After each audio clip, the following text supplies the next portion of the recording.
I am not Dr. B here, but we will try. So can you see my screen? My presentation? Yes, good. Yes. So since you are decided to participate this workshop today, I am thinking that I am assuming that you want to be a professional and get a career in cybersecurity. But since coming from a kind of law enforcement background, or I want to first talk about why it is important. I mean, we need to understand why, what is the importance of cybersecurity. So we can go and decide that first, understand the importance of it, then we can basically decide our plan. So in my presentation, first of all, who am I? Of course, this is a $1 million philosophical questions humanity is trying to answer like for centuries. But I will not go in philosophy. I will basically tell a little bit about myself. I'm a professor and department chair in Homeland Security and Criminal Justice Department in Colorado State University. It is a state university, part of Texas State University system. And I am teaching at this university since 2018. I am also co-coordinator of the Law Enforcement Academy here at the Colorado State University. We have a Law Enforcement Academy, and we are basically training police officers here. So I'm also co-coordinator for that academy. I got my PhD from University of North Texas on sociology, and my concentration area was political violence. And I got my master's degree in journalism from Gazi University in Turkey. Excuse me. And my bachelor degree from Turkish National Police, Ankara. So before joining here, I was teaching in several universities. And then I was also a part, basically worked as law enforcement officer for Turkish National Police, and I was a part of United Nations peacekeeping mission in Kosovo.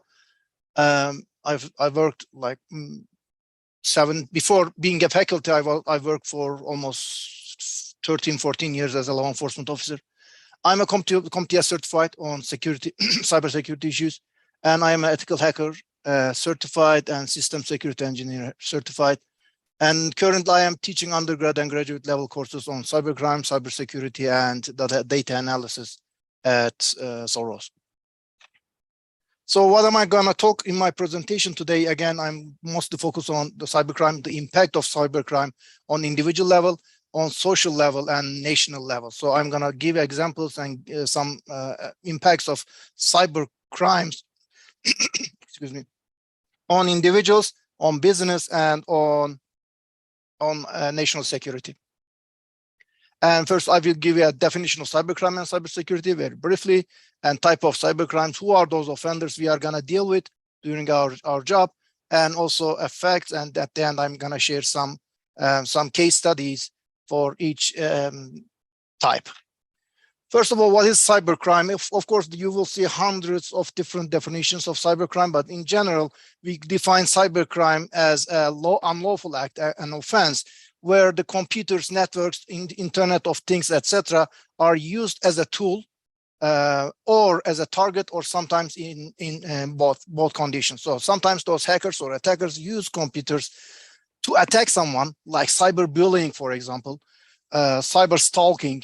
These are examples that they are using their computers to attack someone. Sometimes they target a computer, like if they are attacking a business. So they are basically targeting their servers to take them down.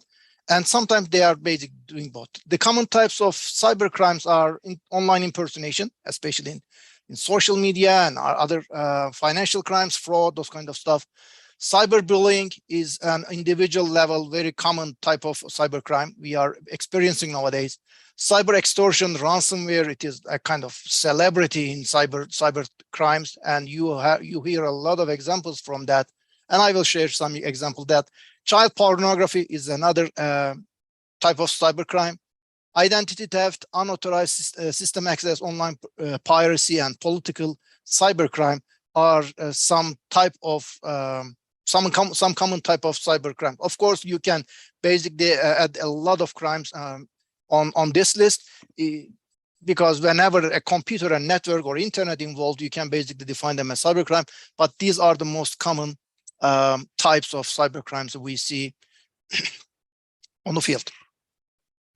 And who are those? Excuse me, I was recovering from a flu. Who are those offenders and who are those bad guys and who are what are their motivations? It all basically varies. Like there are nation states, especially in very complicated and more complex attacks. It is not possible to carry out the attack without support a nation. And we see there are some attackers from North Korea, Russia, Iran. They are backed by their government. Sometimes their intelligence services are backing them. Sometimes they are basically supported by financially and any kind of support they are getting them. So in this case, we are basically talking about cyber armies. The second one is malicious insiders.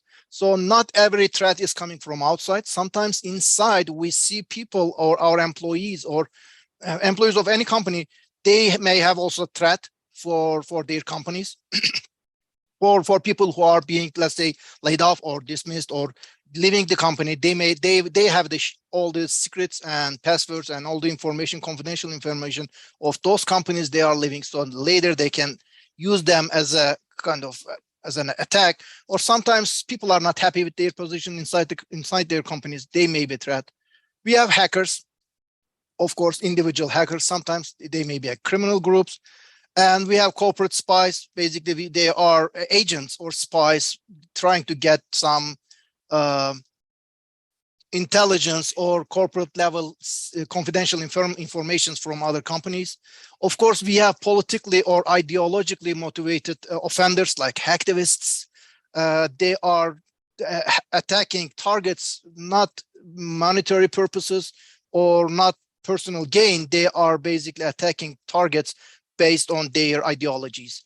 They are against capitalism. They are against the corporate business. They are against big companies, or they may be some political groups. Sometimes we call them extremists or terrorists. They are also type of offenders we may see on the field who are attacking. So then what is cybersecurity? Since you are in a path, basically learn being a cybersecurity. Cybersecurity is an art of protect. So you will be an artist to protect the database, to protect the computers, and to protect basically the data, and to make sure that those data and that website are available 24/7. And whenever people, customers, pupils, whoever want to reach them, they are available. And they are confidential. Let's say as a customer, if I am sending some transaction, I want to make sure that it is confidential. So it is between me and the company, not a third party involving and getting that transaction. And also as a security analyst in the future, you will make sure that that transaction will be basically has an integrity. It is not changed. It is basically kept in its authenticity, and it is not touched by someone else or modified someone else. So as a cybersecurity experts in the future, what is the purpose of cybersecurity experts are basically protecting networks, devices, and data from unauthorized access or criminals or anybody, and practice of ensuring confidentiality, integrity, and availability of the information. And let's go to the impacts of cybercrime. So first of all, individual impacts. First of all, the first impact of cybercrime is the loss of use of sensitive information. So because of as a result of cybercrimes, people may lose their personal information. In United States, social security number is basically is everything. So people may lose social security numbers, passwords, usernames, credit card informations, whatever they may have. They may use confidential or private data like documents, photos, videos, locations. So they may have some recordings themselves, their family members. They may lose everything. Excuse me. All of that private and confidential data. And the third one is cyberbullying. And bullying is like as old as humanity, but now with the internet, with social media, it became basically a bigger problem, because now at the early ages, basically somebody, if bully, it is a personal crime. Basically, a group of friends may aware of what's happening. But now with using social media, a person's reputation may be destroyed in seconds by using their some images or some messages on network on internet. So that bullying may be more powerful in our current era. So what are the impacts of this attack on individuals? Well, we see anxiety, depression, mental effects, and other stress-related symptoms on the victims. Like kids, for example, they don't want to go to school. They are being ashamed. They are basically feel helpless. And these are some effects on individual level of cybercrimes. And botnets, you may think that, you know what, I have a personal computer at my home. I have no confidential data in it, so I don't care. But it is not the case. Unfortunately, your computer may be a zombie or a member, a soldier in a botnet army. So those attackers, basically, without getting any confidential information in your computer, they can still use your computer as a attack some targets. Even we as a victim, we cannot even be aware we are part of that attack. So our computers or individual level computers will be used as a botnet or as a member of botnet armies, or they may be participated in crypto mining, and they are basically our CPUs, our computers may be part of that kind of attacks. And impersonation, of course, if somebody get their personal information, they can apply credits. They can basically apply loans or other kind of financial frauds. And of course, reputation loss is an outcome. On the other hand, destroyed credit history. Again, in United States, credit history is everything. Even you want to rent a house, credit history is the key. They are the point that usually landlords are looking at. So we are basically having a lot of negative impacts on this kind of. On the other hand, liability issues, people who were victimized by our names, basically by the attacker, those people may come back and sue us for liability issues. And finally, financial loss, and we are losing money. We are basically our bank accounts are blocked, and loss of productivity. These are some individual level impacts of cyber crimes. However, how about the economy or social level or business level impacts? First of all, increased costs.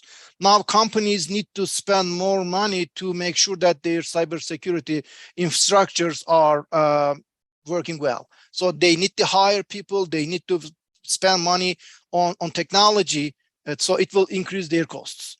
Operational disruption, when one company is attacked by a ransomware, there is no way they can basically operate. So they have no list of their customers, they have no list of their suppliers, and even production lists. So it will affect their operational activities.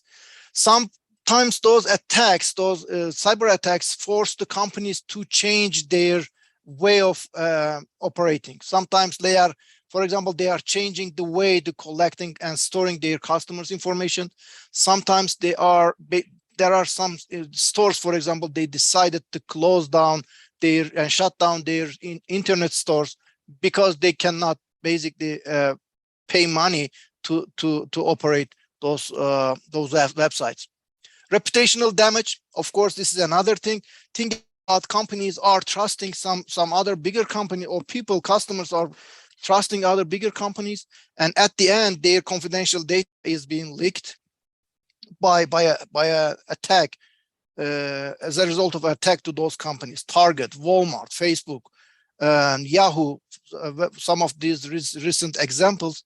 And of course, the customers are losing their trust, and suppliers are losing their trust, and the other shareholders, basically, they are losing trust to those companies.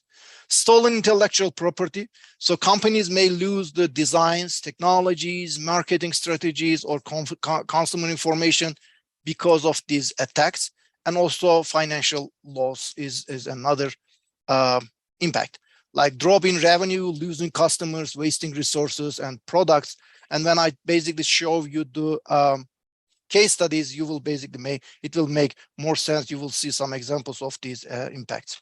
And finally, effects of cybercrime on national security or homeland security.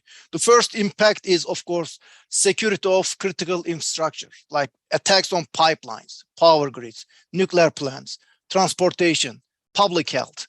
And if like you are thinking that, you know what, those hackers are not attacking, they are only attacking like big companies like Amazon or other stuff, you are wrong.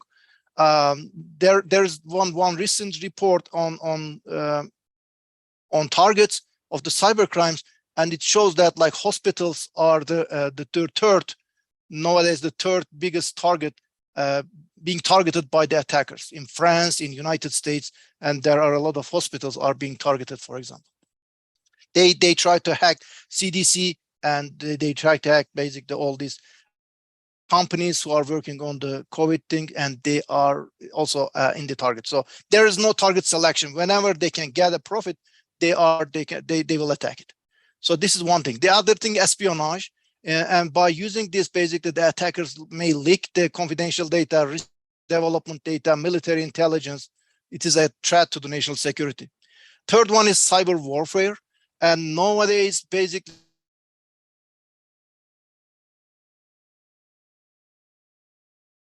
their government websites, their public services, they are attacking and making sure, trying to basically deactivate their services and basically victimize those countries. Election security, this is another hot topic, like fake news, deep fake technologies, targeting electronic voting devices, or getting voters info. They are basically these are some topics related to election security, and this is also a very hot topic in the United States. Reliance of private sector. This is basically the weakest link on the cybersecurity chain for national security, because many public agencies, they are getting service from private companies, third-party companies. So those attackers, rather than trying to attack Department of Defense, for example, they are now targeting a supplier who is providing software or hardware devices or some materials to Department of Defense. So by using that supplier, a third-party company, now they are being basically successfully targeting or attacking other government agencies. So, and almost 90% of the resources are now rely on the private sector. Supply chain attacks, ransomware attacks on suppliers is and also a threat for national security. And finally, organized cybercrimes, counterfeit items, money laundering, DDoS attacks, fraud, online gambling, darknet markets. These are some samples of the online cybercrimes, and this is also a threat for national security. And now I'm going to share some examples and for each level. The first case study is individual level. In 2015, the hackers hacked Ashley Madison, which is an online date website. People are going there with they are hiding their real identities. They are basically trying to find a partner to date. And hackers said, you know what, let's hack this website. And they hacked it, and they basically leaked 32 million users' info, their messages, their bank accounts, their real names, addresses, telephone numbers, whatever they shared on that website. First, the attackers contacted the website, basically requested ransom, and they didn't decide to pay it. So they didn't pay it. Then they leaked the data to the public. So basically there are some websites, people can go there, search names who are basically using Ashley Madison. And you can, of course, you can imagine what happened there. For some families, it was a disaster. And then the attackers also, since they have all this private information, the attackers are also started to contacting directly with the customers or users to request money and basically ransoming them. The second example I want to share is like for some people, they may think that, you know, I am an individual PC user. I don't care about all these corporate level threats or something like that. Mirai botnet attack used Internet of Things. What does it mean? They used smart TVs, they used refrigerators, they used CCTV cameras, and they created a botnet army, and they basically started attacking some biggest companies in the world. So in this case, I may not even have a computer, but my smart TV, my refrigerator, or my CCTV camera, which is connected to the Wi-Fi, is being part of that attack. And it was in 2016. They targeted some companies in Germany and in France, and they basically used mostly the Internet of Things. On business level, there are a lot of examples on business level, but I personally selected these two. The first one is Sony Pictures attacks, and in 2011, 2014, Sony Pictures have been hacked. But first one is PlayStation consoles have been hacked, and they get the information of the users. The second one is many people believe that on the 2014 behind that attack, North Korea was behind that attack. They never accepted that one. But what happened is the Sony prepared a movie. They spent $30 million, and it was a kind of comedy movie. It was a kind of planning and association to North Korea leader, and the attackers from North Korea, they said that, you know what, we will not allow it. So they hacked Sony. They got all the customer information and everything, and those two attacks basically cost Sony $270 million. So they leaked some movies before going to the theaters, and they leaked a lot of personal communication of the employees. They leaked the confidential information of the Sony employees. The second example I want to share, Bangladesh Central Bank heist in 2016, and they were basically targeting getting out $1 billion from that bank, and they basically successfully get $101 million until the U.S. Federal Reserve Bank noticed something going wrong and stopped transferring money. Again, the attackers used a print carry out their attacks. So think about Bangladesh and think about like $100 million for that country, the impact on business. And finally, for national security. So the recent one I want to share is the Colonial Pipeline attack. So in last year, this is the map that Colonial Pipeline goes from Houston all the way to New Jersey. So the attackers basically attacked Colonial Pipeline Company, and they encrypted all their data. They couldn't use the data, and until they pay $4.4 million to the attackers, the company paid the money, and after 1 week they released the data. But it caused the President Biden issued an emergency declaration, and the cost in that region, the affected states, the gas prices goes up to sometimes between 18 to 20 cents. So it was a disaster for that region. The second example I want to share is SolarWind attack. SolarWind it is a third-party company which is providing software security and cybersecurity for thousands of companies, including government agencies. And on 2020, the security company noticed that there is something going wrong. And when they analyzed and investigate, they noticed that there is a backdoor that used by SolarWind company. Basically, the attackers installed a Trojan software, or any agencies who are updating their patches or patching their softwares, they are getting that Trojan and they are creating backdoors. and many government agencies have been affected. That one, these are some examples: Department of Defense, Department of Labor, Energy, Treasury, Homeland Security, Justice and Department of Agriculture. The real cost, they didn't basically publicly announced what was the impact of the attack, but this is a kind of an example how cybersecurity may be a threat to national security. And the piece I want to share in the middle is that I got this yesterday night.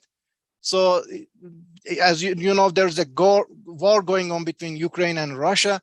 And yesterday I got a message that UK hackers basically hacked Russian central bank, and they got some data, and they are going to share it. And basically they are making a kind of propaganda. If they cannot say basically secure their central bank, how are they going to secure their nations? And on the last one is the Russian involvement and interference on the 2016 elections, and these guys are now being wanted by FBI for that. Again, they are creating social media posts. They are basically creating deepfake news, and they are sharing that information.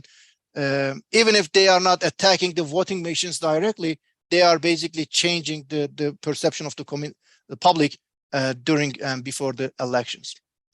And thank you so much. This is all from me. And of course, I will be open to all the questions at the end. This is my contact info.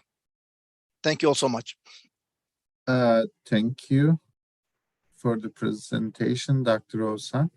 So the people who just joined you, and Dr. Osan is Professor Osan, is a department chair and co-coordinator of Joaquin Jackson Law Enforcement Academy. And he's in Ross State University. And now will be next, as far as if I go to the right, Dr. Ismail Onat. Is that right? So we're going next with him? Yes. And Ismail Onat is Associate Professor at the University of Scranton and co-founder of Cyber Forensic Lab and Center for Prevention Analysis of Crime. And yeah, he's gonna talk about next job opportunities in cybersecurity. As Dr. Osan mentioned, all that problems. Now we see what is that, what is there for addressing these problems. So please. Hi, excuse me. Thank you. Before I get started, I would like to thank around 70 participants who spent their Saturday with us today, and then 6 panelists and the organizers of this event as they invited me to reach out to a larger community to talk about what the workforce shortage is in cybersecurity job market. So I'll quickly talk about reason for shortage and how big the gap is, and I'll give you some insights about what the federal government standards are in entering the career, and a little bit of the flavors of the specifics of cybersecurity workforce. I would like to pick it up from Oğuzhan's presentation. It was pretty comprehensive, and basically the availability of the Internet of Things and heavy reliance on technology. Even a 7-8 years old child has an iPad now. Everybody has an access, and we are literally surrounded by the technology. So that also resulted in a surge in cybercrime and cyber attacks. So basically, to me, the difference between cybercrime and cyber attacks is that I usually split this cyber issues into some issues are related to, I call them as cyber-enabled incidents, and some others literally target the computer systems and information technologies. I think the cybersecurity workforce is nowadays, the situation may change in the future, but the current cybersecurity workforce is more interested in this protecting the service providers. protect and their computer systems in a way that they house zillions of terabytes of data, and they don't want those data to be stolen and used and so on and so forth. There's also this automation part of the story.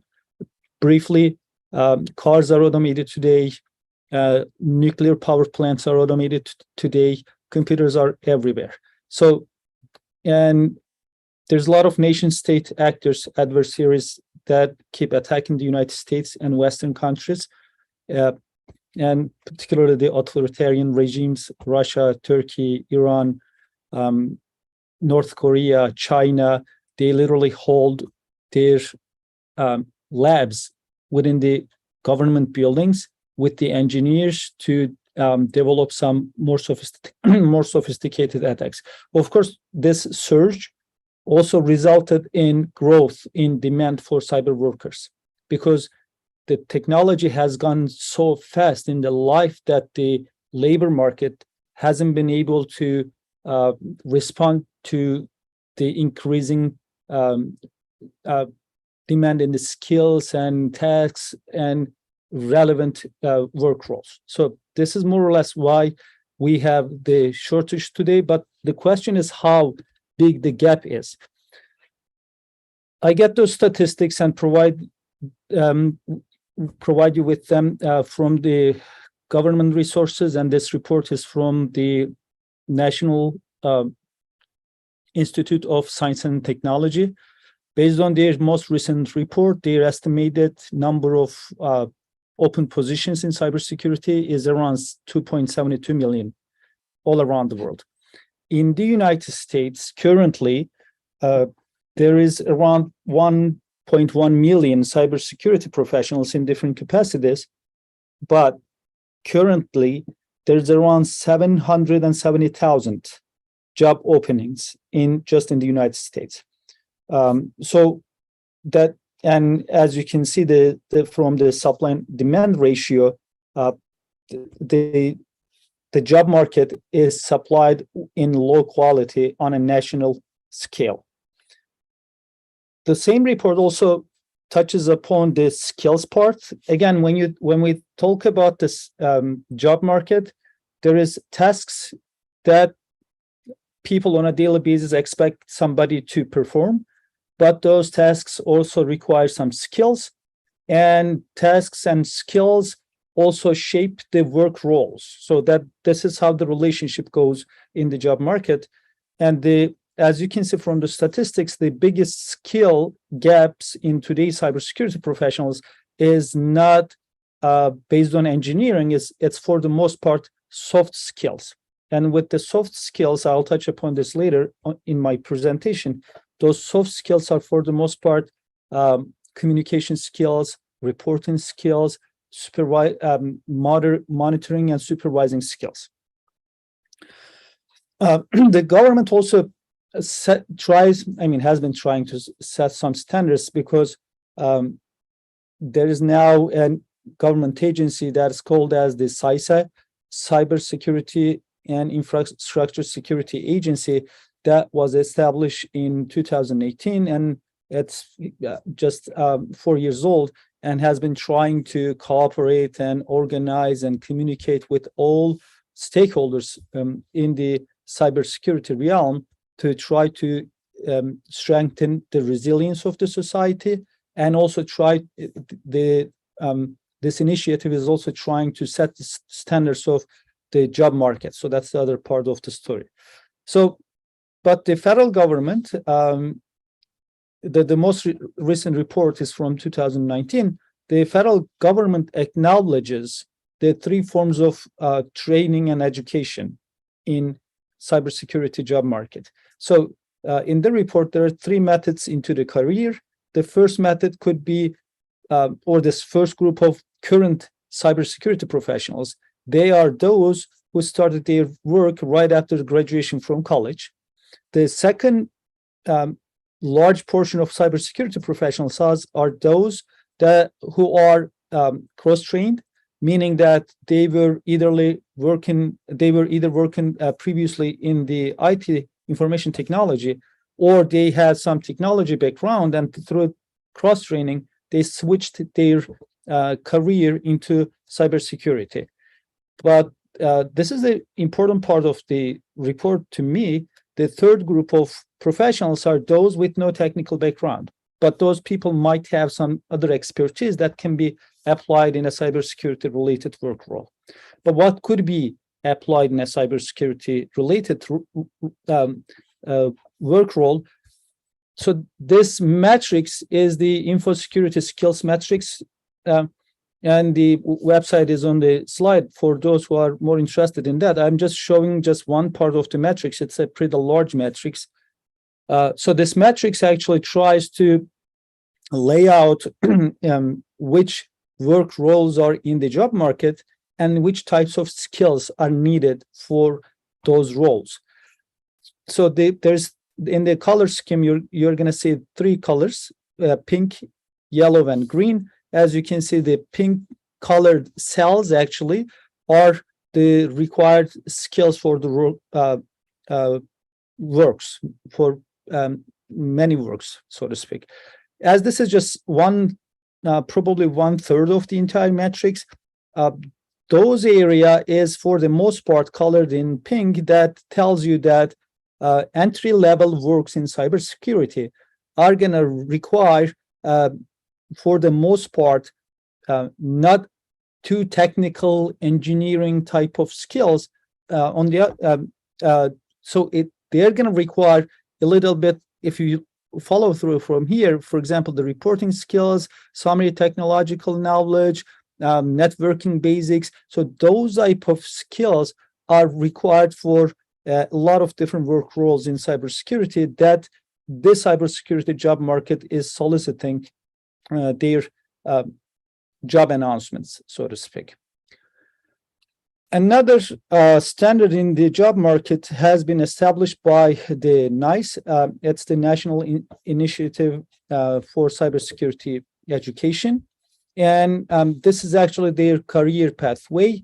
They identified 55 work roles and 33 different roles. And in each one of those work roles, they also identified which skills are needed and which tasks could be performed for those who gain those skills.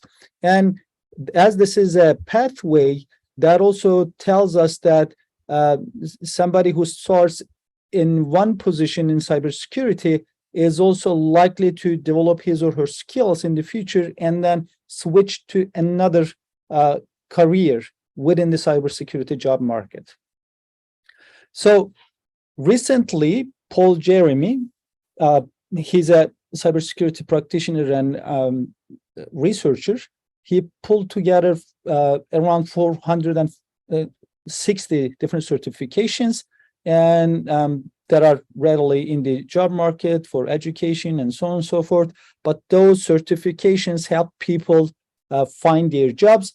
And again, if you just look into this area with the orange, this is the heavy tech area, and the other areas actually, I wouldn't like to say they don't require heavy technological skills, but at least, unlike many people believe, you don't have to be a computer engineer, computer architecture, and so on and so forth to work in this field. So this is, I think, an important point for those who would like to switch their career to cyber security part.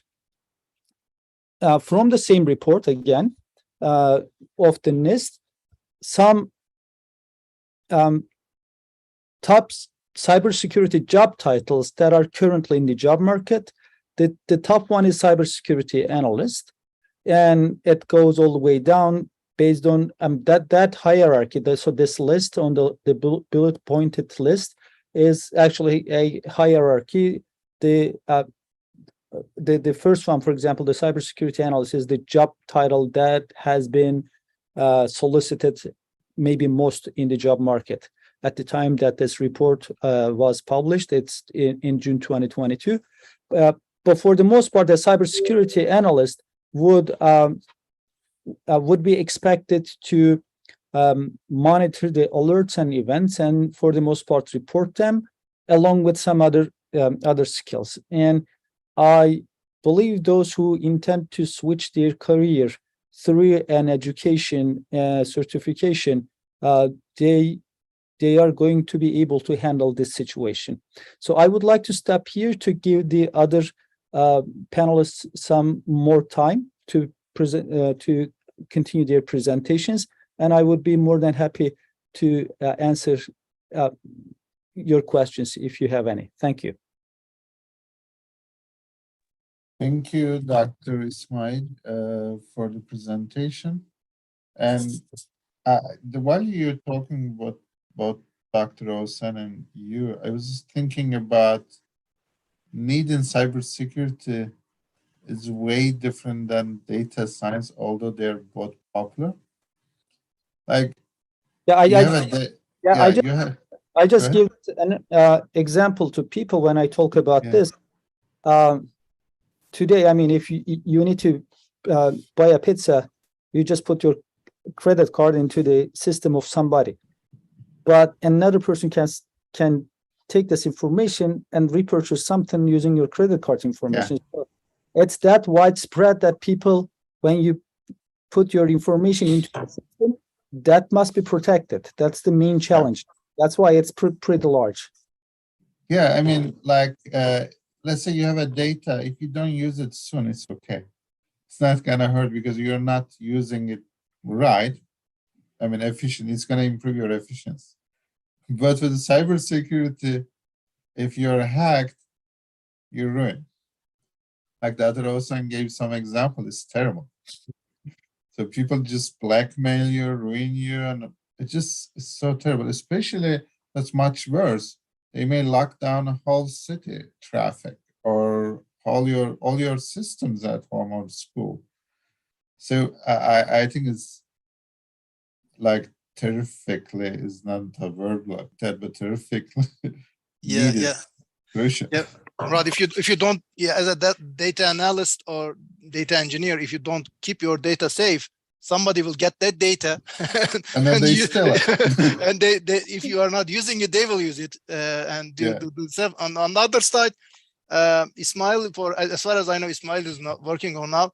Indeed, cybersecurity is also a very fruitful area for data analysts, because like blogs and everything that those data analysts or cybersecurity analysts are analyzing, basically they are enormous. So they are enormous data. You can go and basically not only prevention side, you can also go identify some patterns, some kind of other type of analysis you can make on that enormous data. So they can those two fields may join and work together. There is there could be good synergy in there as well, but it's really key to have a secure system, and it's gonna be hard to be a cybersecurity. I mean, it's just like hackers growing too. I'm also so interested in another topic. We do another one, but ethical hacking.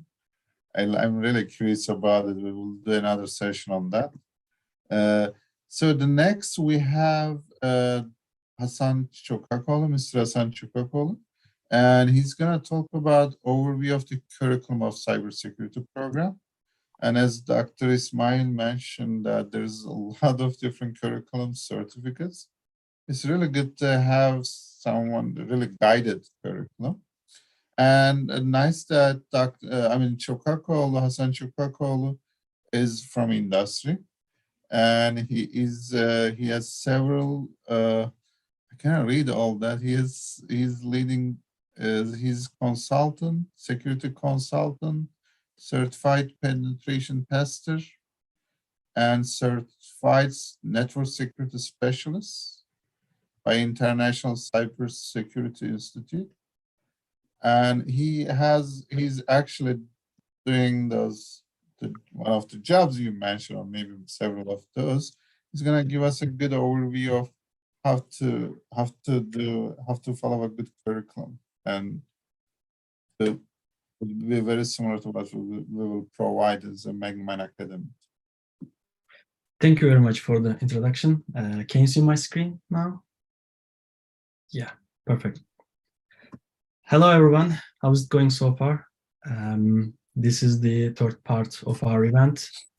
In a minute, I'm going to talk about our cybersecurity program's curriculum. But first, please allow me to introduce myself.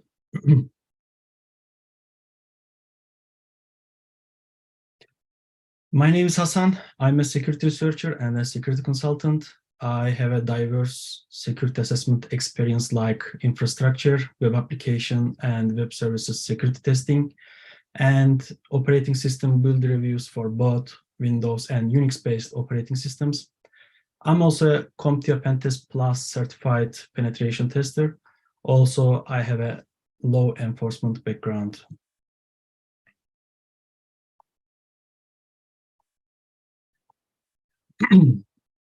This program aims to prepare you for the cybersecurity industry. The program is perfect for those who want to work in the field of cybersecurity to defend systems, networks, and organizational assets against threats.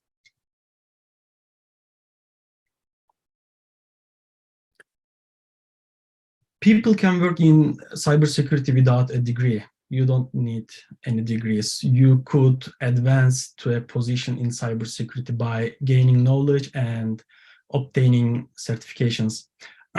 You don't need to have an IT background or experience to work in cybersecurity because many abilities are transferable. All you need is open to learning. Our program was created for students at all skill levels.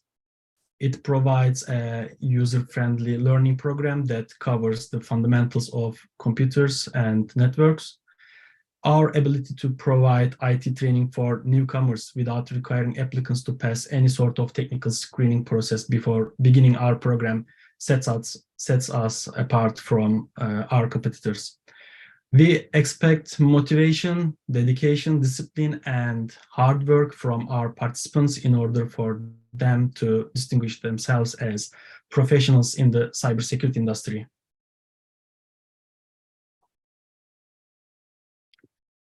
Let's talk about these job titles. After completing our program, you will be ready to apply for these roles. The analyst role is the most common one because the protection of computer networks and systems is the responsibility of a cybersecurity analyst, also known as an information security analyst. Graduates will be equipped to work as a cybersecurity analyst in tech or non-tech companies responsible for securing computer networks and the systems. Depending on how the organization is set up, you might also collaborate with developers, engineers, and penetration testers. After my presentation, actually, Mr. Yucedal is going to tell you more about the job titles and certifications. Having certificates in cybersecurity is a great way to show your knowledge and experience level. We are CompTIA's authorized delivery partner. Our program is compatible with CompTIA certifications. And good news, you can buy the CompTIA certification exams with a discounted price during or after our program. So let's talk about our program's curriculum.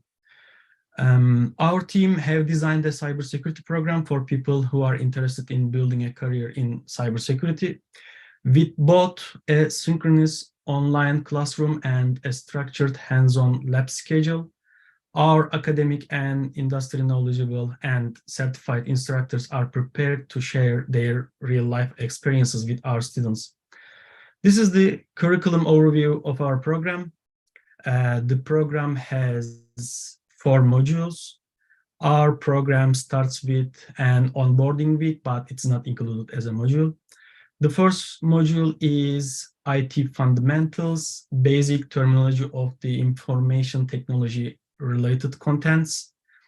The network module includes technical knowledge of how the systems communicate with each other, network devices, and also tools that are used to build a network and maintain it.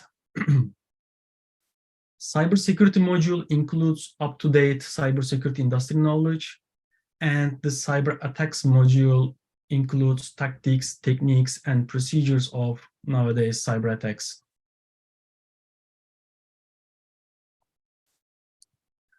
The course roadmap will be in the course introduction. The transferable skills of the students will be discussed. I believe one of the most important parts of this kind of programs is note-taking. Effective note-taking is one of the main skills of a successful cybersecurity professional. The students are going to look at their notes almost every day. So online or offline notes, it doesn't matter. It should be taken and organized. Our instructors will help you with that. The first module, IT Fundamentals, starts with IT concepts and terminology, then goes on with basic infrastructure knowledge, operating systems, software and applications, and software development concepts. At the beginning of the network module, networking concepts will be discussed, then infrastructure, network operations, network security, and tools and troubleshooting will be taught.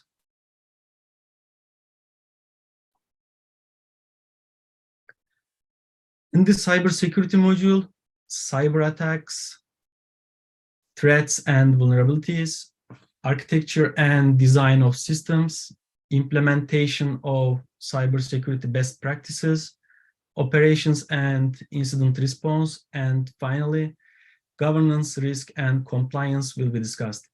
This will be our longest module, cybersecurity module.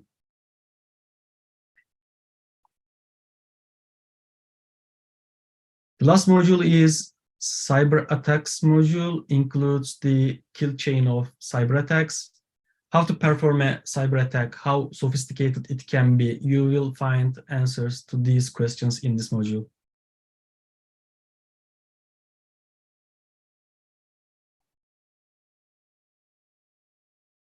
You will apply everything you have learned through practical activities and projects in addition to the curriculum. You will have access to a lab environment to test your learnings and skills. Also, your instructors will teach you how to create a home lab environment. These are some of the topics that you will practice.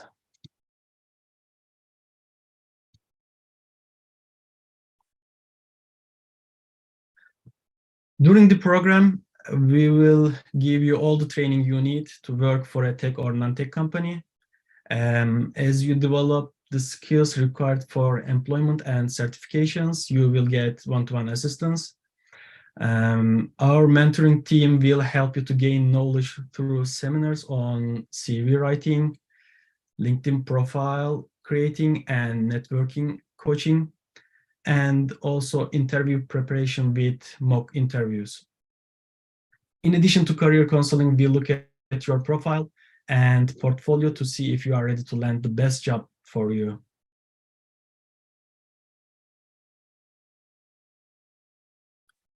So you might have asked this to yourselves during the presentation, can I do this? If you are interested in IT, especially cybersecurity, why not?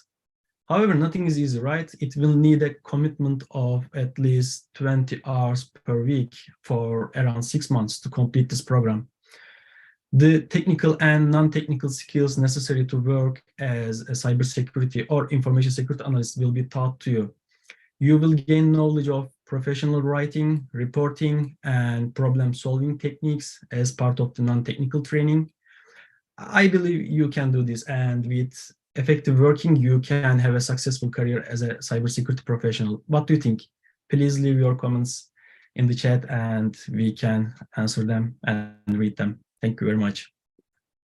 I appreciate your patience. Thank you very much for listening. Hope to see you in this course. Cheers all. So thank you for the presentation. It's great to hear the in-depth overview of the curriculum. So something I should emphasize in this curriculum, we are not only providing technical information but providing non-technicals is really critical to get the job. Interview skills, communication skills, and practice with the projects, these are really critical. The one question there is, what certificate should I get first? Do you want to answer now or we do it later? Hopefully, I am going to talk about certification. Okay, So, yeah. if anyone has question after that, we can gladly answer. So next will be Dr. Behzat. He's Yucedal. He's going to talk about the job opportunities for entry-level training graduates. It's really critical, and cybersecurity and required certificates and accreditation. He is a cybersecurity professional with 15 years experience. He led several projects. He built systems. Is really one of the. He has also bought experience of industry and academics. Please just we're listening you now. Thank you. Okay, thank you again for everyone joining us today. I would like to talk about the certifications that is required. Actually, certification is not required, but certifications helps people to find job. It makes things easier. Again, as my colleague, my friend mentioned, anyone who has dedication, enough time to, and willingness to learn about cybersecurity can transfer their knowledge. They can be part of this growing community. But of course, coming from non-IT background, and especially if you are not a computer engineering graduate, then you need to provide some level of proof about your knowledge, and this goes through going through certifications. And industry, for that reason, provides different level of certification programs, and for those certification programs has mainly two purposes. First, provide guideline for cybersecurity training. You can see a lot of companies like us trying to take part in training and giving knowledge to students. So in order to provide the best skills and best skills for students and best skills needed by the job market, different organizations offer those kind of curriculum and standards. And for our program, we are going to follow CompTIA. I'm going to talk about that later, but other organizations also offer those kind of certifications. And there are more than 30 vendor network certifying organizations. Currently, actually, this is 38, according to Wikipedia knowledge, but this number is increased when you go to individual countries. Different countries may have different certifying organizations, but of course, it's around the globe. The better there are a couple known certifying organizations such as ISACA, ISC Squared, CompTIA. Those kind of these are the main certifying organizations. And also vendors provide their own certification programs. In cybersecurity, we are using a lot of different tools. A lot of vendors are taking part in this market, and most of them, prominent ones, offer training and certification for their own products, for their own solutions. And especially such as Microsoft or Cisco, Those are market-leading technology firms, so they have their own certifications. They have their own programs. So in this market, there are hundreds of different certifications. So it's which one should we go with, which one should we choose when we are first entering this role.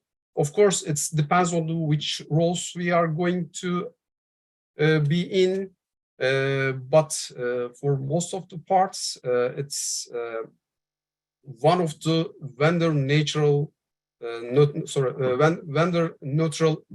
certificates are mostly accepted around the world.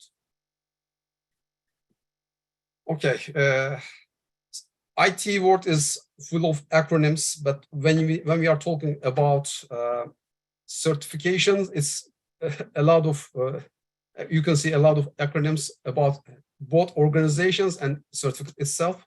So it's a little bit confusing, but we are going to focus on the main ones. This table shows the October search results from job advertisement from different platforms, LinkedIn, Indeed, and from Simply Hire. And these are the certificates are required by employers. They are looking people who has at least one of these certifications. And at the top of the list, it's called CISSP, Certified Information Systems Security Practitioners, which is a high-level certification. We are not expecting newcomers to take those certifications, but this is, if you have this certificate, it's like a master key for any cybersecurity roles. And then we have ISACA's CISA certificate. It's Certified Information Security Auditor. This is for if you would like to pursue a career in auditing, compliance, and it's mostly going and checking companies' security controls, and you need to have this certification and for those roles. And Security Plus, Compute Security Plus certificate, which we will talk more about. This is the certificate that we want all trainers to get at the end of this training.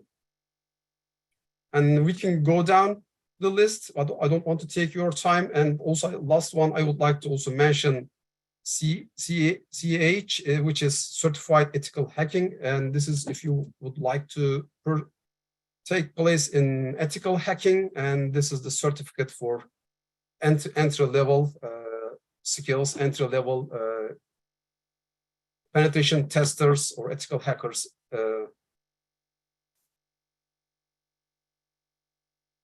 Okay, again, these are the certificates mostly required by companies. We have entry, or I can say intermediate certificates. Actually, none of those certificates are at an easy certificates. So you need to have a certain level of knowledge. So although they are at the bottom of the cybersecurity certification chain, but you need to accumulate knowledge to get those certificates. At least most of them require you to have 2 years experience or they suggest to have 2 years experience in the cybersecurity field to take those exams. But our purpose is to get you there within 6 months. So at the end of this 6 months, we want you to take CompTIA Security Plus certification, which will help you finding a role. And why we choose CompTIA Security Plus? It covers a wide range of cybersecurity topics. It covers most of the areas that are important in cybersecurity field. So, and it's accepted around the world. It's not only prominent certificates for the US market. It's also accepted in the UK, in Europe, or wherever you go in the world. If you are looking for an opportunity in cybersecurity, CompTIA is a widely accepted certificate. And it's, again, as you've seen in previous table, it's the third most requested level certification for different cybersecurity roles. And it's relatively easy to obtain, but I cannot say it's easy. Nothing is easy. You need to dedicate your time. You need to work hard to get those certification. But again, it's vendor neutral, so it requires you to understand the basics of cybersecurity. And of course, we have partnership with CompTIA, and which will offer our students discounted price to getting those certification. And actually, this is the basically certification path offered by CompTIA. And in our training, we are going to try to cover any skills. It's called by CompTIA, it's called core skills. And you can also take individual certifications for A+, Network Plus, but this is not necessary with having Security Plus is on top of those certifications. But to get that level, we are going to give you the curriculums for IT fundamentals. It's A plus. Actually, it's on top of the IT fundamentals. It's teaching about core technical skills, and on top of that, it's of course we cannot talk about security without really understanding the network concepts, networks basics. Actually, we are not going to be a network administrator or a network analyst, but we need to understand network as good as a network administrator. So our understanding the attacks, understanding where the weakness in the system, and also defending our system depends on the understanding both fundamental skills, fundamental knowledge of computer systems and network. And after having those knowledges, it's actually for advancing our career. It's there are two paths that we can follow. One is penetration testing, which is offensive security side of the cybersecurity, and the cybersecurity analyst, and another part, which is actually I can just we can say cybersecurity analyst, but there are a lot of different roles under the cybersecurity. But just basically, we can call it cybersecurity analyst or cybersecurity professional, which is certified with CISA Plus certification. And actually, for those certifications, it's suggested to have at least 5 years of experience. Again, these are just suggested timelines, and if you have enough time, if you are dedicated to what you are doing, then you can take those certificates without waiting that long time. And of course, at the top of this, it's CASSP Plus certification from CompTIA for advanced security practitioners. Again, after getting Security Plus certifications, we can apply different level. Actually, our main focus is going to be on entry level. But of course, this does not mean you will get an entry level. And again, it depends on the individual's own skill sets, how they are able to get increase their knowledge, their expertise during this training and after the training. It's not only about the training that we are going to give you. Actually, this is a long path that we are going to help you to get into this path. and we will try to show you what's in this field and what opportunities you can have. And once you have this in this field, and once you have the understanding of the field, there are a lot of resources that you can increase. You can develop your skills. You can put more knowledge to your knowledge. And these are the basic security roles which you search for as IT security roles. Is called usually security analyst or cybersecurity analyst. Security operations center SOC analyst. Security operations center is basically all the alerts coming from security solutions is going to a dashboard, and the security analyst just analyze alerts coming from other resource security solutions and try to understand what's happening, whether this alert is correct or not. And vulnerability analyst, one of the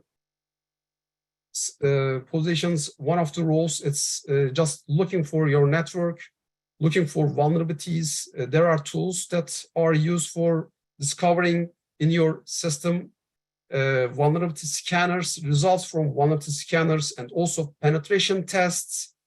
Getting the penetration test result, you do not need to be a penetration tester, just you need to understand the results of penetration tests, and you need to understand where the vulnerability is lying and how to remediate those vulnerabilities, how to make those vulnerabilities gone from your system. Again, it's also cybersecurity. You can see all those roles also can be defined as cybersecurity specialist. Threat intelligence analysts are looking for different threats in the system actively without getting any attack. And again, it's maybe the high level of those roles. It's security engineer. It's basically designing secure systems, secure networks. Again, this is a field that you can take part of it, and enough time, enough dedication, it's something anyone can do. Thank you for your patience. Thank you. Enough time, enough dedication also needs great mentors or instructors like yours. I think it's all go together. The good guidance. There are questions, actually. Can you maybe review it and see whoever wants to address it?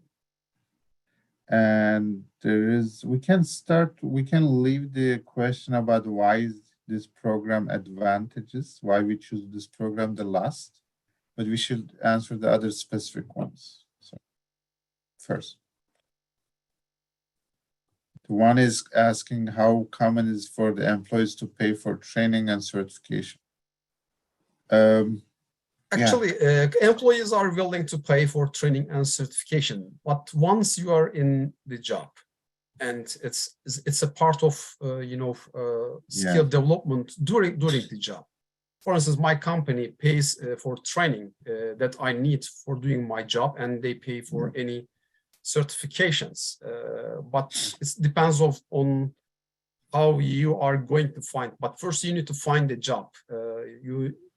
For finding a job in the cybersecurity field, you need to first have those skill sets, and you need to prove that you have those abilities. And the question is, can that be negotiated as a condition of job acceptance? For my understanding, that it goes with some companies, they offer that. If that's the company policies or they have opportunities, they do that. But I don't know if you can negotiate in companies if they don't offer that. But so one thing we offer as a Magnimind Academy, we have a package we will do when we release that bootcamp. We have a package that you can pay when you get the job, but a certain amount we accept in the beginning, and then some significant part you pay when you get a job. This is something else. But your question, can it be negotiated? If anyone wants to answer that. So.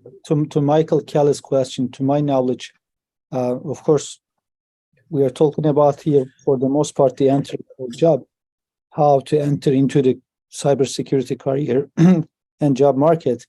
The employers are going to look for some skills already that the candidates have, and then you're going to start working with them. If you meet the expectations, then on the next level, on average in the job market, at least this is the situation in the United States, they may provide you with some more resources to continue to improve your skills and education, which is going to be a return to the company. So that said, my understanding of this question is that so negotiation for the entry-level jobs, it sounds like it's a pretty low chance, if not at all. I agree. I mean, you gotta get the job. For the job, you need to secure all these trainings. But advanced trainings, once you get a job, is possible. And So also, next one, sorry. I can also add something, like whatever certification you do, all these cadets, I will call them, have at the end during the interview process, there will be some technical questions, and to make sure that you know the field. And this course will basically help the participants to prepare those technical skills. Basically, they will have the answers, they will have those skills to answer those interview questions. But for applying jobs, many jobs basically during the application process, they require to have those certifications. So if you don't have those certifications, even you cannot apply it. Yep, that's a good point. So next one is this path that anyone who wants to go into cloud security? So is that yes, actually, to go into cloud security, you need to have the basics of cybersecurity and IT.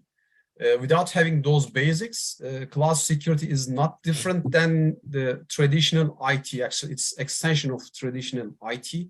So you need to first have the knowledge for IT systems, networks, and the cybersecurity. Then after that, you can go into cloud security. We are going to also touch cloud security, but this program is not specifically for cloud security. So, thank you. And Tevfik Tekaya asked a question about CompTIA security. His question is pretty long. Our answers will be very long. He says how to enroll e-learning course modules, how to prepare for exam tests. My question is this our program including CompTIA training? We can answer the best, yeah. Okay, let me answer that. Yeah. We are going to follow CompTIA curriculum. We are going to cover anything that is going to be part of CompTIA Security Plus exam, but we will go beyond that. The purpose of this training is not to get you CompTIA Security Plus certificate. This is one of the benefits you will get from this training, but our main focus is just give you enough skills that when you land a job in cybersecurity and first day you go into the office, we want everyone to be comfortable what they are going to do. Actually, it's again, CompTIA Security Plus is a vendor neutral certifications. For getting those certification or getting those knowledge, you do not need us. Just go out and find the resources for covering CompTIA Security Plus, and you can do this. And at the end, you can get the CompTIA Security Plus certificate. But getting the certificate is not solving the core problem, understanding the technology itself, understanding the operating system, network, and the cybersecurity concepts, and how the attackers are work. Yeah. You need also, along this certification, you also need to have hands-on experience, hands-on knowledge regarding IT security control, security solutions. I hope that answers the question. So that's a really good point. Like, this whole thing is a big package. The getting certificate is not solving the getting a job problem. But definitely the R program will help you to get the certificates, not only one. That's what Yes, it's the CompTIA Security Plus is the certificate that we want all graduates to get those certificates. Again, if they are willing to go beyond what we are aiming for instance, CISA Plus is, I think, the best one to get a cybersecurity. But we are talking about junior roles. It's for junior roles, Security Plus would be enough. Yeah. So, I mean, this is really the key thing. All Magnimind programs for data science, cybersecurity, we have a big crew, a lot of people supporting you, and if really good, dedicated people, and especially in some of our programs, is 100% job success. And I believe this will be as well. We also select students, by the way, but we get 100% success. If you're selected, you won't be worried. So that's a full package. It comes with good training guidance. That's the key, because there's a lot of questions will come up later. So another questions, I work in from all, I don't know how to say the name. I work in desktop support. Can I skip the ITF, A+, and network certificates and start security certificate? Yes, I think if you have the basic knowledge, and then you can skip that part and directly start from security part of the curriculum. Thank you. And Francis' question, are there more practical certificates, for example, Splunk or Fortinet certification that you feel are useful? Okay. Yes, definitely. Any certificate in the field, especially Splunk or Fortinet certificates, are really helpful for you getting the job. But again, certificates are not necessary for you to finding a job. The main part is that you need to prove that you have the enough knowledge and skills. Actually, certificates for that reason. So it's definitely important, but it's not something that you definitely need to have a certificate. But again, it's really helpful. It will solve many issues for getting a job, because first, when you job in the job market, first you need to pass recruiters. For recruiters, they are not looking how good resume you have. They are first looking what certificates do you have, and that really helps or passing that part. So it's definitely any certificates would be helpful in the cybersecurity field. Actually, any IT field. That's great. Thank you. There's another question. It's a nice question from Hamad. So by the way, if you're asking questions from chat, I only follow the questions from Q&A. Please write it here. We can control it better. So Hamad is asking, is academic degree or more of a value or specific certification in security? I mean, this question, I know from data science, has been asked a lot. I'm really curious to hear your answer about academic degree about in that. So I'm not sure exactly what you mean, academic degree in other fields or in the cybersecurity field. Yeah. But you may answer both.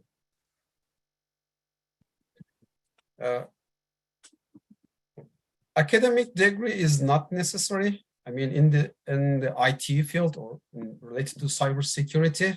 But again, if you have academic background, bachelor or master's or PhD, whatever academic degree, definitely would help, but it's not necessary to have.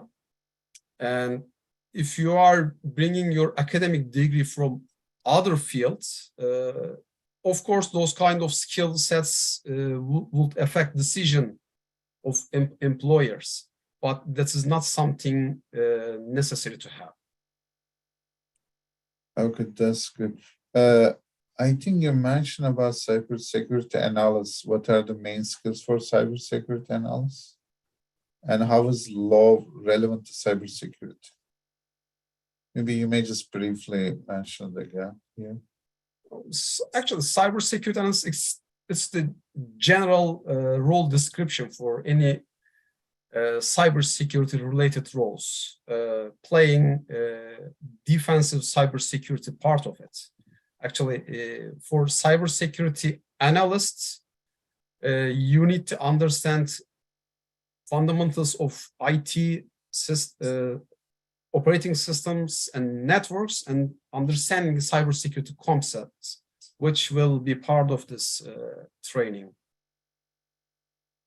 Okay. And depending on the role, different roles may ask you to have certain knowledge about, for instance, if the role requires you to have knowledge about endpoint security, they would expect from you to have understand basics of endpoint security, to understand some endpoint security tools such as antivirus programs or EDR, endpoint detection and response applications. But it really depends on the which role you are applying. But in general terms, cybersecurity analyst role or security analyst role requires you to have knowledge about cybersecurity domain. It's covering operating systems, network, software, secure software development cycles, those kind of things.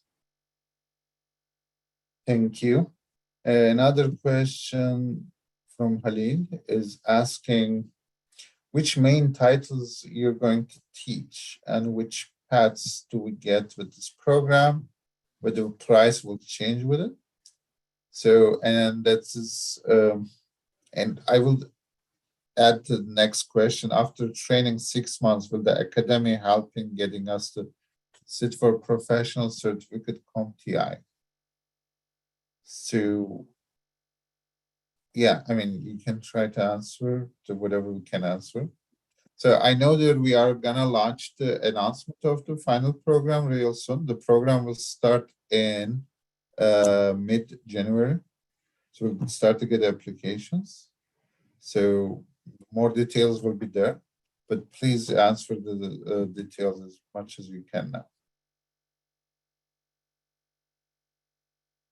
So would you like to go over, would you like to answer this question, going through our curriculum again?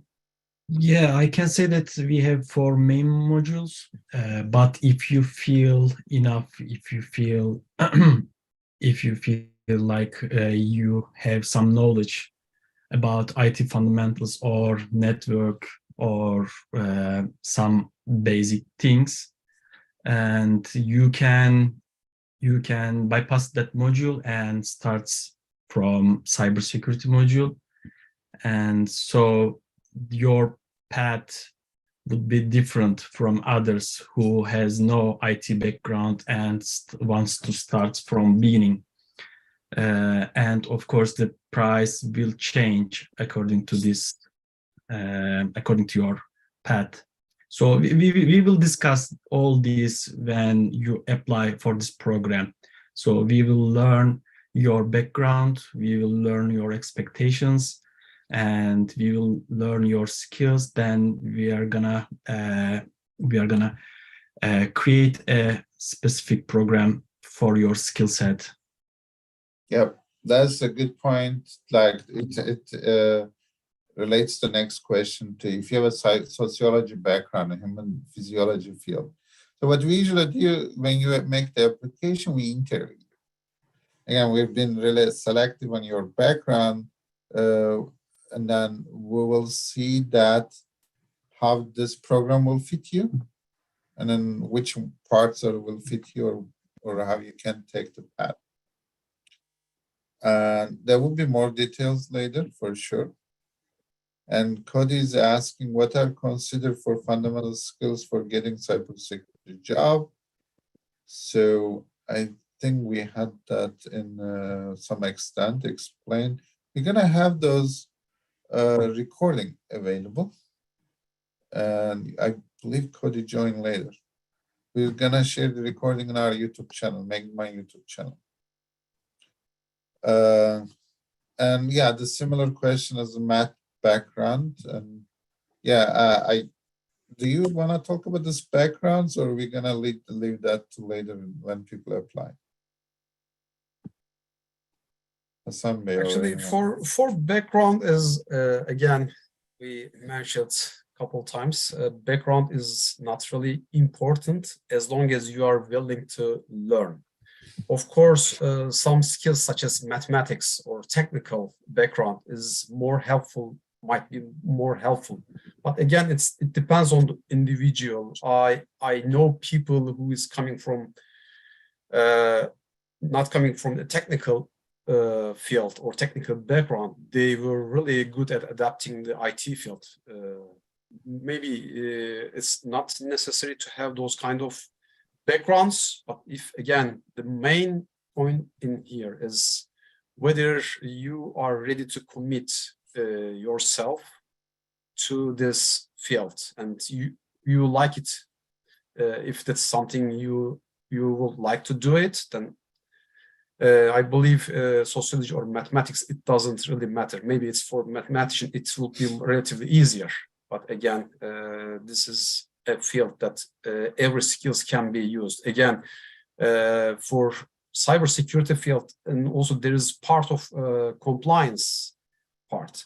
So for compliant parts, it requires more soft skills than technical skills. Just all you need to have this technical knowledge, understanding technical concepts, but most of the part is about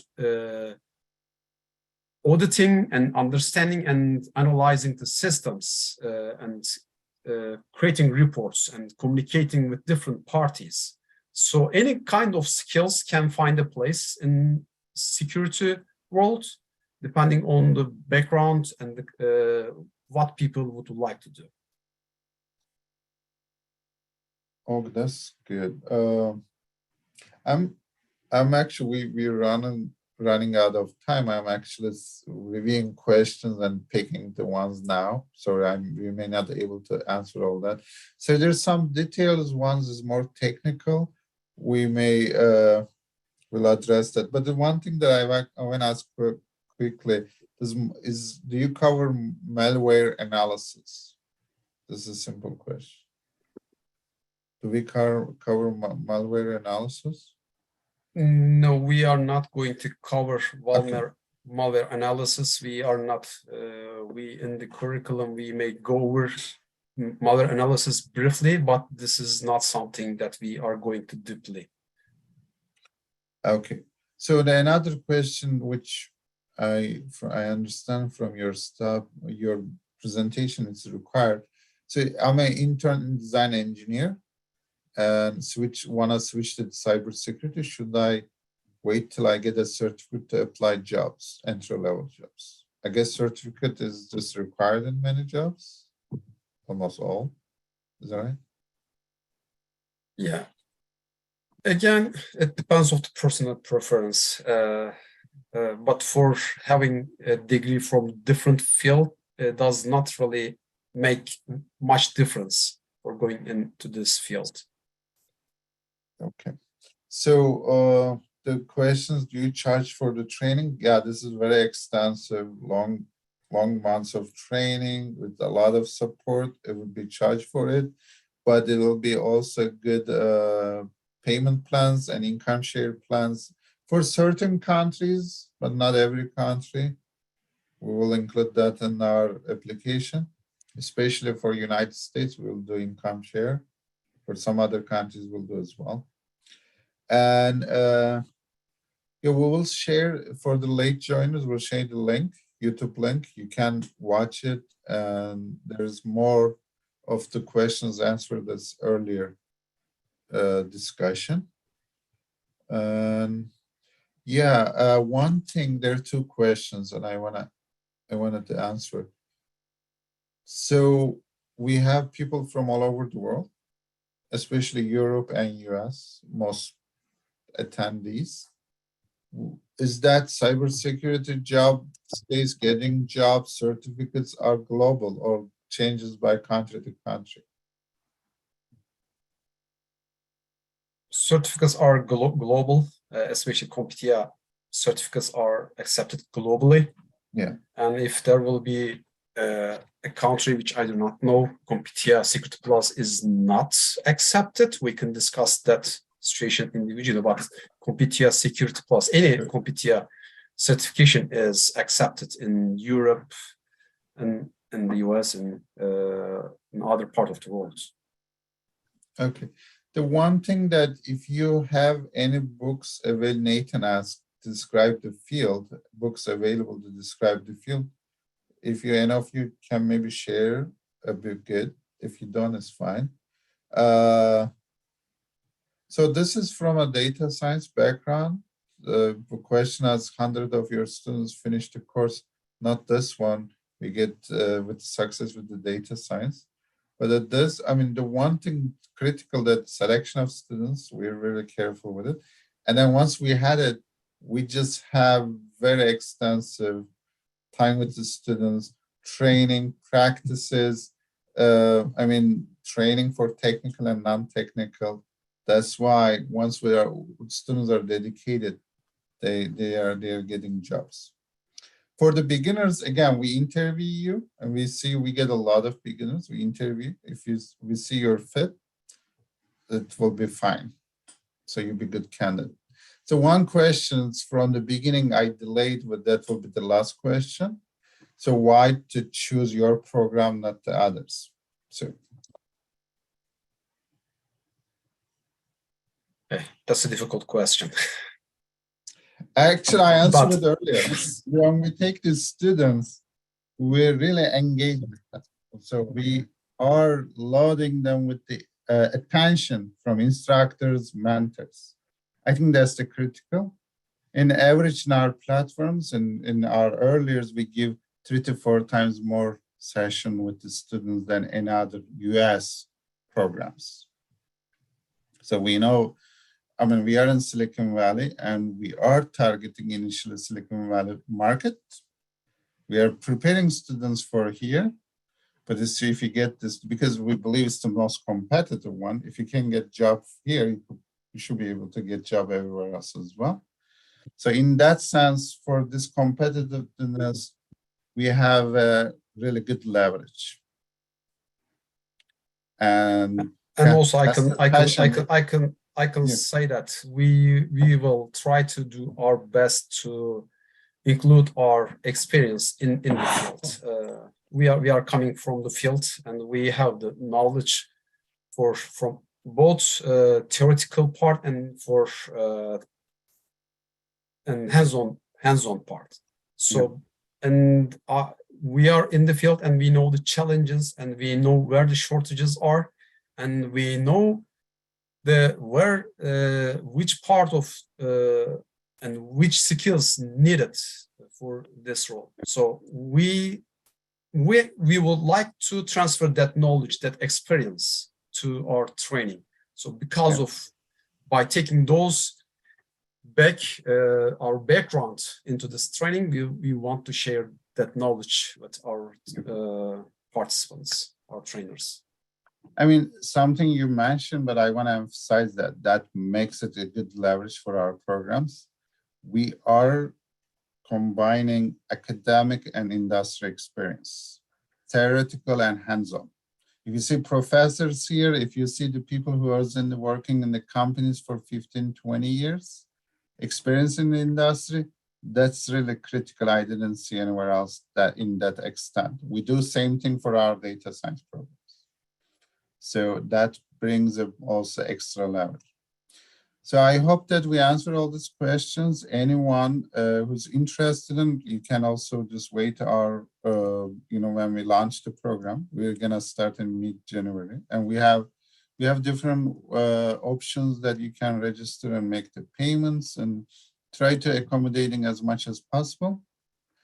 And we have very, ambitious, passionate crew here. This is just part of our crew. This is how we are designing, preparing programs for you. Please let us know if you have anything. So we share our email. Happy to help, happy to address. So we haven't actually launched the program yet. We're gonna launch it and shortly we'll send emails to our members. Okay. Thank you. So we are people joining from all over the world, from US, California. We have a lot from California, Bay Area. So Texas, East Coast, West Coast, Europe, and Africa, Asia. So bye to everyone. Hope if you're at night, good night. In the day, good day. So hope to see you in our future events. Thank you, everyone. Yeah, Thank you. thank you very much. Thank you.